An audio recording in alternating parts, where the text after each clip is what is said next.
Hey everyone, before we get into part 2 of the chai review, I just wanted to let you know that Tipu's Chai gave me a coupon code for my viewers.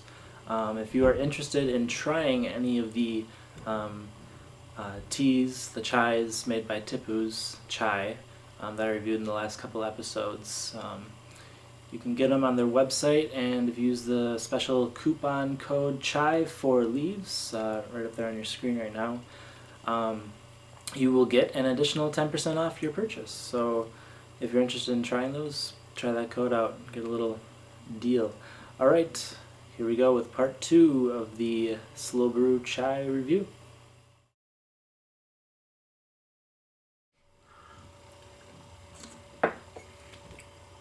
Was there anything that you typically could add to it, or something that you'd maybe serve with it that might bring down that? Well, I mean, you could always add more milk. I actually did go with a little bit more milk than the recipe that they provided on the back of the packaging called for. It called for about 2/3 of a cup of milk, and I put in a full cup, basically. Okay. And that was for 2 servings. So I don't know if I always try to show the color, and it never really works because my cup's always too full. Yeah, I don't know. But I don't know, I can't remember if I tried doing it on the last episode or not, but this is a lot darker in color than the one I made before. And the way you made the instant tea was you had a full cup of milk, hot milk, and then you added like a teaspoon of instant tea to it. The way you do this one is you have 2 full cups of hot water, add a full tablespoon of tea, and then just 2/3 cup of milk. So there's a lot more, or I guess less milk in the mix. Okay. So that's probably part of the reason this is a lot stronger to me too than the instant variety. But if it's a little too bitter for you, you could always add sugar. Sure. Or other sweeteners, although I'm not sure how honey would go in a chai. Yeah, I'd be a little leery of that. That might be a little disastrous, but... Yeah, I definitely think like a little bit of sugar, a little bit more milk. Well, I guess I'm a little torn on it because it starts off really well, but it's just how spicy that finishes. Maybe it's just because I don't drink as much chai as some other teas, but the chais that I've had haven't been as aggressive as this one is. Yeah, me either. But probably more of like a wintertime tea, I think. For sure, I definitely feel it warming. Yeah, I can get it right in the throat and kind of right down to the chest. You kind of feel it. Yeah, definitely good for the colder winter months, for sure. I mean, this is definitely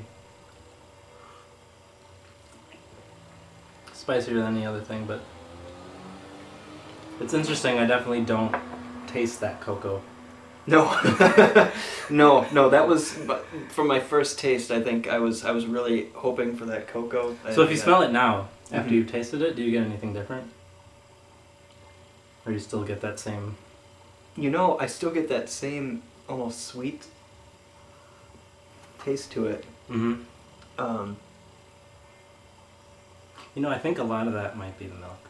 I think so. I think it hides a lot of. Have you ever had just warm milk? It's very much. And it's very close to that. Yeah, because I just don't get that.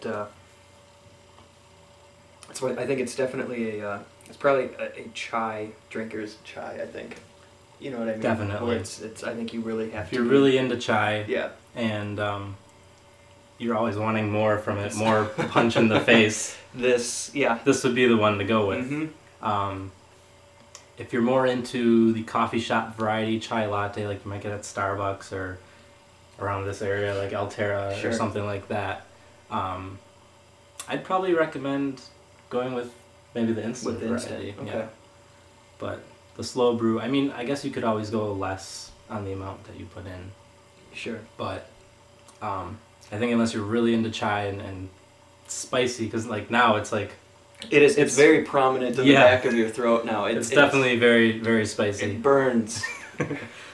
It's like a good burn though. It is. It's a delicious burn. It's not like Mexican food. No. Like it's not making my nose run or anything. No, yeah, it's not. But it's just like that slow like pepper burn. Mm-hmm. It's, yeah. Black pepper, not like a hot pepper, anything like that. Habanero. Those. It's not like that. It's not a tearjerker. No, it's not. It's a flavorful burn. But yeah. Yeah, I think the more I drink it, the more I kind of like it. The more the cinnamon comes across. Me too. Because I think my palate's like all like it's been bombarded with the pepper, and it's like, all right, what's next? Like I think that pepper like saturated everything. Yeah, and now if you can get past that. And we're about halfway down the cup. We're running out of time to get past that, but.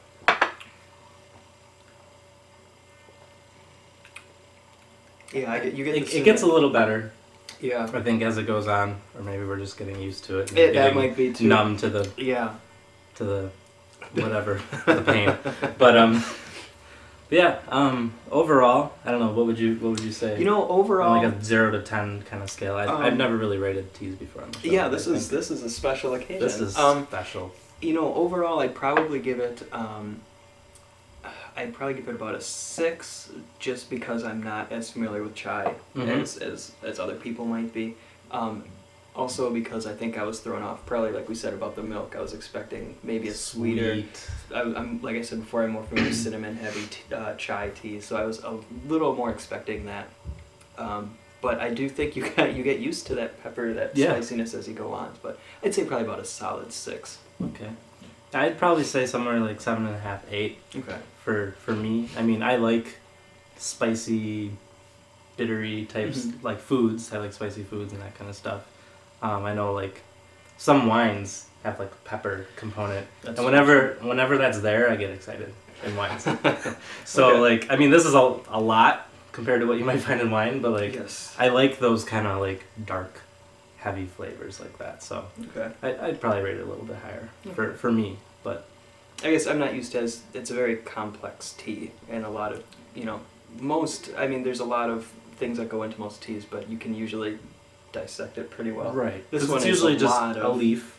Right. And whatever minerals from the ground went into that leaf. Where this, they've got a complex mixture of who knows how many spices. This is, it's very evident when you try some very complex blend. Yeah.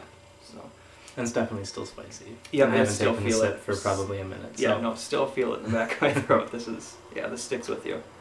So if you're interested in kind of a intense chai experience, probably not like one you've ever had before, I would definitely check this one out. It's Tipu's chai slow brew blend. But until next time, I'm Jordan Steffen. This is Ricky Spenner, guest hosting on the show today. So I will see you next time.